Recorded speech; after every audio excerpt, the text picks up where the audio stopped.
It's really good to be back because I've missed the last 2 Sundays because I've been away, and it's really lovely to have been able to catch up online, to be able to hear the messages of Ruth chapter 1 and Ruth chapter 2, but also it's just really lovely to be able to come back here and be with you all in person. It really does feel like home, so yeah. Anyway, getting back to this morning. So, starting with saying good morning. But before we look at Ruth chapter 3, I thought it'd be a good idea to do a quick recap. So if anybody wasn't there or missed any of the last weeks, you've got a brief overview of what's happened so far in the story of Ruth. So 2 weeks ago now, Helen helped us set the scene for this beautiful love story, which began with a family broken by circumstances. A wealthy family headed by a man called Elimelech, which means God is king, and his wife Naomi, which means pleasant, and their 2 sons had left Bethlehem. Now Bethlehem in the Hebrew means house of bread, and Bethlehem is also in the land of Judah, which in the Hebrew means praise. And they left during a time of famine, only to have the husband and the 2 sons sadly die. This left Naomi and her 2 daughters-in-law as widows. Helen showed us how, even when times are bad, God remains faithful, and that brokenness was not going to be the end of the story. And in Ruth chapter 1, as Naomi decided to return to Bethlehem, she tries to get her daughter-in-laws to return to their own families and the land to which, and the answer to their own land. And the answer to this from Ruth is well recorded and well renowned. It was very simply this. I think I'll do this. Yeah. But Ruth replied, "Don't urge me to leave you or to turn back from you. Where you go, I will go, and where you stay, I will stay. Your people will be my people, and your God, my God. Where you die, I will die, and there I will be buried.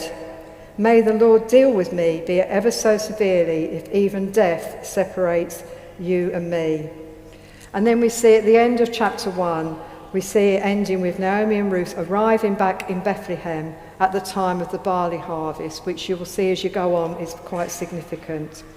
And that's in verse 22. It says, "So Naomi returned from Moab, accompanied by Ruth the Moabite, her daughter-in-law, arriving in Bethlehem," which remember in Hebrew means house of bread, as the barley harvest was beginning.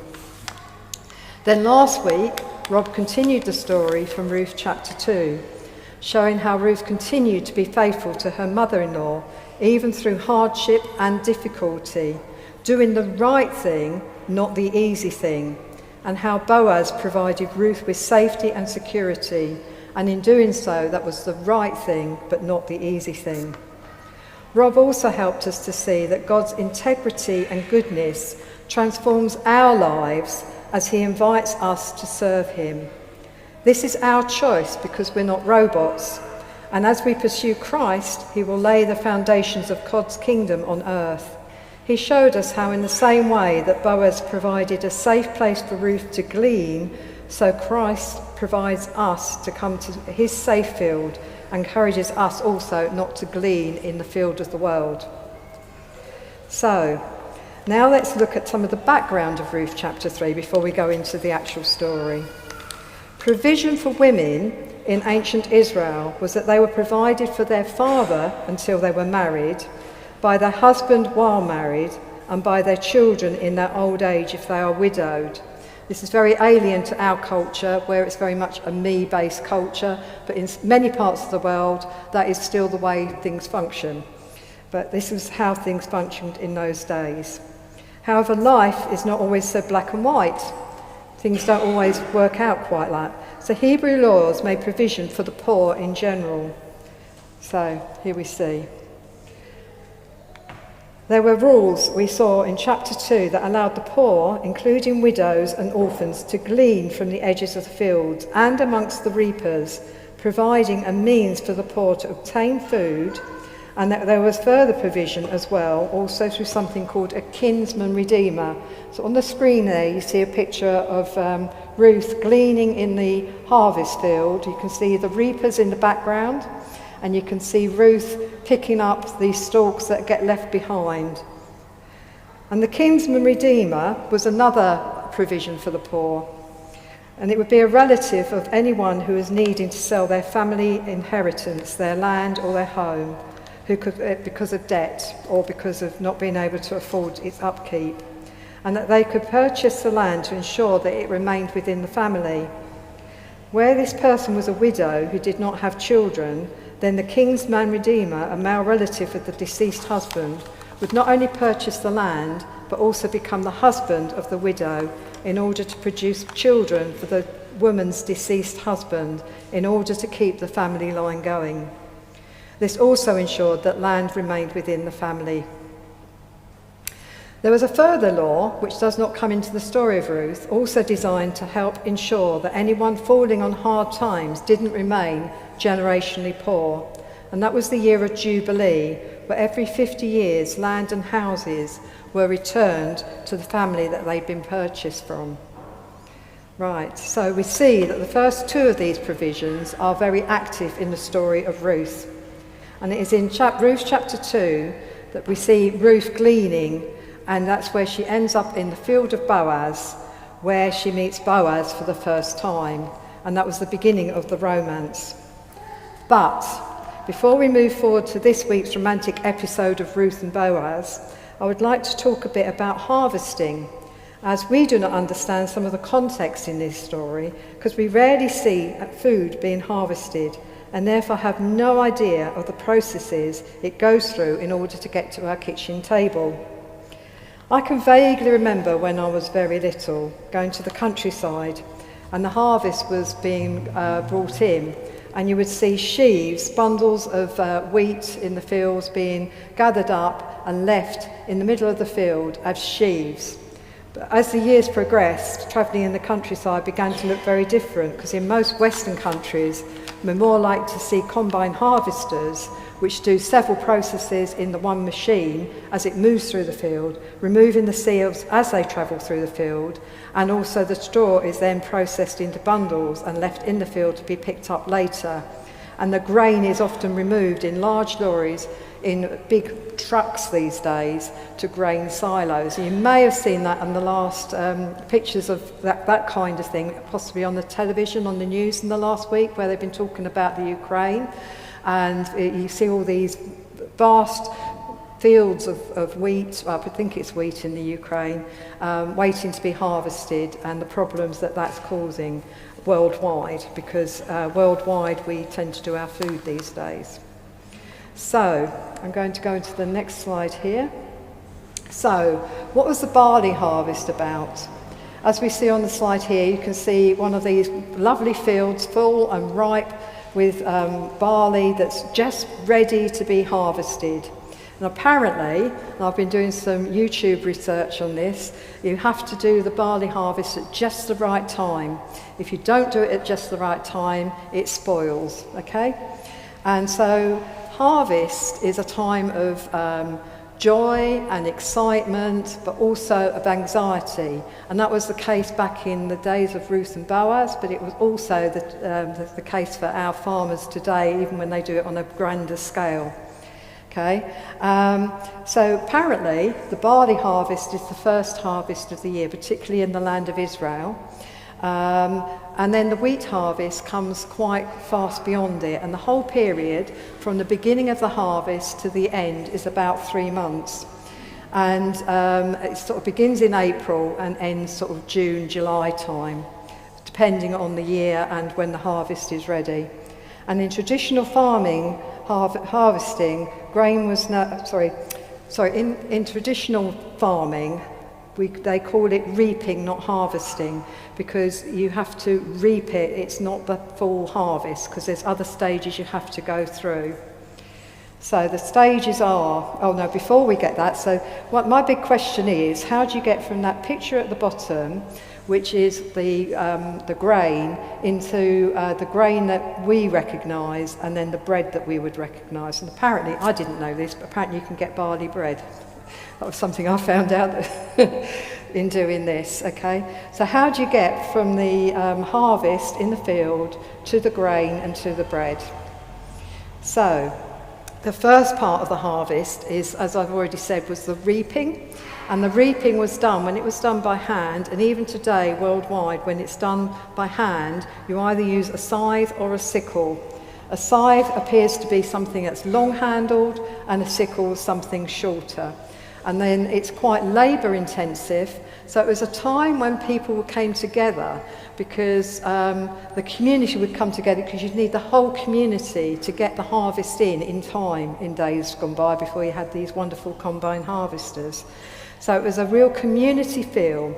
And then they would be left in sheaves in the field, and then from the sheaves would then be taken to the second part, which would be on the threshing floor. Okay, and that's where the story of Ruth chapter 3 takes place, on the threshing floor. So you've got a picture there at the top corner of some women doing some threshing by hand, and you've got a picture there at the bottom where a lot of people actually use an animal, and the threshing floor is circular, and the animal would go round with a thresher underneath which has stones embedded in it, so it's quite a bumpy ride, and that would separate the head of the grain from the stalk. Okay, and there we have the winnowing. That's the second stage, or the third stage, shall I say, where after the grain's been removed, or the stalk's been removed and put to one side to use for animal feed or whatever other uses it might have, the grain then still has to be further refined by a process of winnowing, which is done through use of the wind. Okay, so that's and in the Bible, harvesting is often referred to in a spiritual context as well as in a natural context, as being something that we can understand and relate to. For example, we all know Matthew 9 verse 38, the fields are white unto harvest. Pray ye therefore the Lord of the harvest to send out workers into his harvest field. Is something that we're all very familiar with. Okay, so in the Bible as well, that's a picture of somebody winnowing, and the very dark picture, which unfortunately doesn't come out, is a big circle of a modern day threshing floor, and just in the bottom of the threshing floor there is some sheaves of wheat or something that are there ready to be processed the next day. Okay, which unfortunately doesn't come out very well. But the threshing floor in the Bible is often seen as a place of commitment. And that's really important. There are several stories in the Bible where something happens on the threshing floor, where it tells us it's a place of commitment. And therefore, we know that because it's about bashing and thrashing or rushing things over, it can be something that can be quite painful. Once the ears of the harvest have been separated from the stalk, that's after the threshing, and it's gone through the winnowing process, the grain is thrown into the air and the chaff is blown away so that the grain falls to the ground. Okay? So returning to the story of Ruth and Boaz, in chapter 2 at the end, we see, just to remind you, Boaz first meets Ruth in his field as she is gleaning, and when he meets her, he blesses her. And this is what he says: "May the Lord repay you for what you have done. May you be richly rewarded by the Lord, the God of Israel, under whose wings you have come to take refuge." The story, however, we tend to think goes quickly from that to chapter 3, but there's a period of at least 3 months, because at the beginning of chapter 2, we see that, or I think it's the end of chapter 1, sorry, we see that Ruth and Naomi are arriving at the beginning of the barley harvest, and it wasn't till the end of the barley harvest that this next period of time takes place. So the harvest is the second stage of the harvest, if you like, which is the threshing. And that's where we are now. So it says, so Ruth stayed during the in-between time for the whole of those 3 months, from the April to the end of the wheat harvest, It says, so Ruth stayed close to the women of Boaz to glean until the barley and wheat harvest were both finished, and that during that time she lived with her mother-in-law. And like I say, it was a period of at least 3 months. And each day Ruth would have got up and gone in, and it would have been in the heat, and it would have been hard work. And it would also have been very humbling, because everybody would have known she was doing it because she had no money. But she lived up to the good reputation she'd already earned and that she had already gained in the community by continuing even in the harshness of the day in, day out hardships of gleaning. And then at the start of chapter 3, right, we finally get to the place where Naomi, the mother-in-law, began to think about matchmaking. And I think we all go to that song in The Fiddler on the Roof, or those of us that are old enough, matchmaker, matchmaker, make me a match. And it's very much of that kind of ilk, this kind of first few verses in Ruth chapter 3. Recognising the relationship that was developing between Boaz and Ruth, and based on the honourable character of Boaz, who was already protective of Ruth, Naomi instructed her daughter-in-law to wash and perfume herself, to put on her best clothes, and then to go down to the threshing floor to wait until Boaz goes to sleep, and then to uncover his feet and lie down. Waking in the night, we see that Boaz was startled to find a woman at his feet, and naturally inquired as to who she was. Ruth identified herself to him and asked him to spread the corner of his garment over her.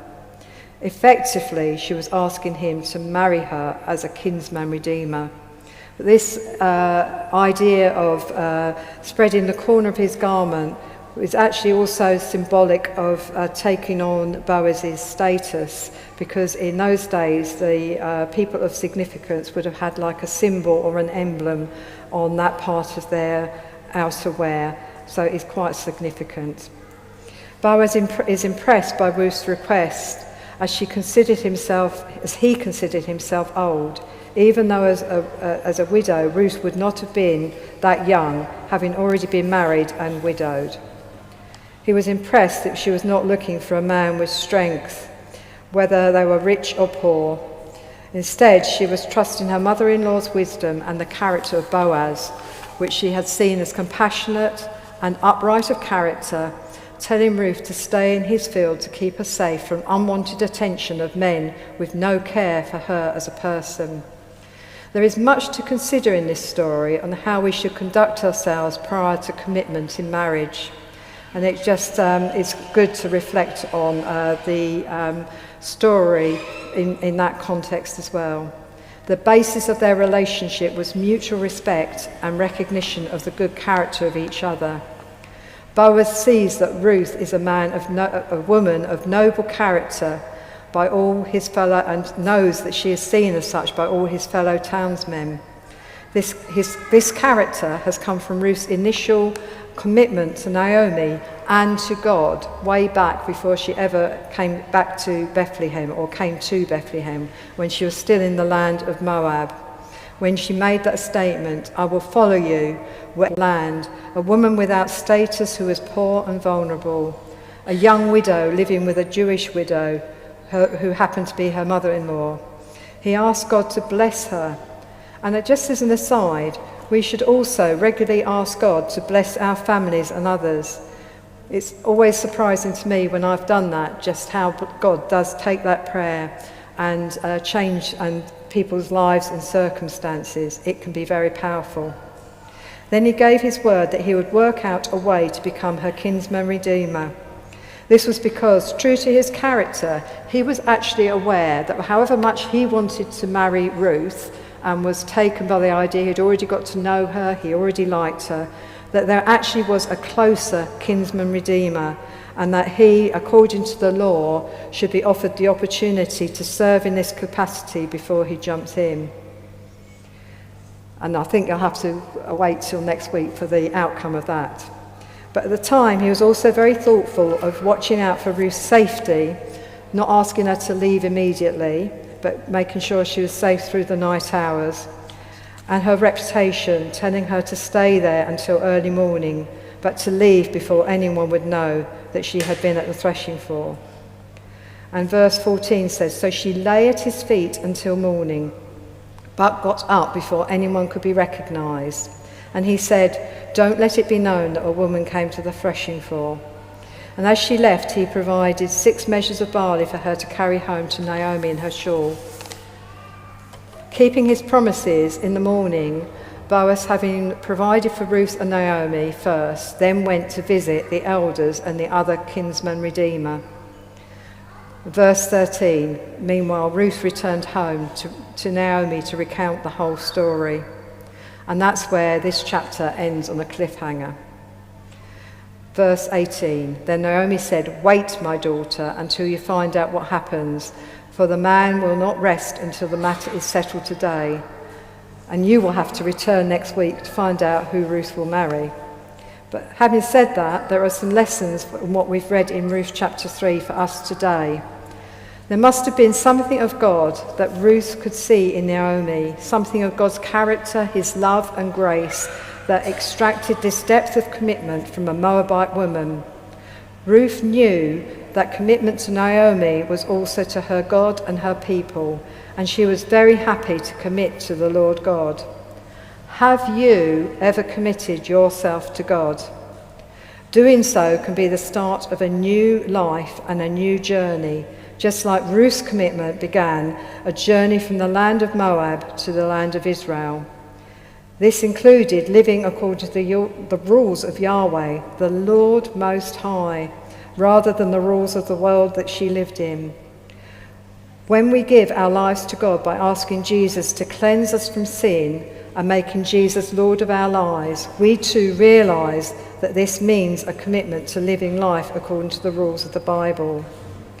The story of Ruth and Boaz takes place on the threshing floor. A threshing floor, as we have seen, is used in the Bible to symbolise commitment and separation of ourselves to God. God's refining processes for us as the bride of Christ, the church, as well as ourselves as individuals. What is the threshing floor? As we said before, it is a place on farms in the ancient world where the grain harvest would be brought to. Here animals would walk over the grain with a thresher, a long and heavy wooden plank that will cause the heads of the wheat, barley to be torn from the stalks. And in some places was done by hand, with the sheaves of wheat being thrashed on the floor to get the grain from the harvest. Once this process had been undertaken, there is a further process where the grain is thrown into the air, as we have already seen in the pictures I showed you, called winnowing. And the wind will blow the chaff and the grain will drop to the ground. So having met Jesus in the harvest field, we recognise that having met Jesus in the harvest field, we recognise that God, in his love for us, wants to have us as refined grain, so that we meet him on the threshing floor, our place of commitment. He will work in us to separate us from the stalk, and then allow a winnowing process to get rid of the chaff, which incidentally, you cannot have too strong a wind because that will blow the wheat away as well. So it has to be just a gentle wind to bring us home in his harvest, consisting of pure and refined grain.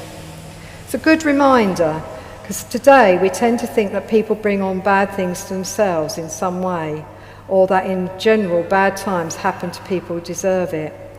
This pattern of thought can be very, very destructive, especially if as Christians we have taken on this mindset.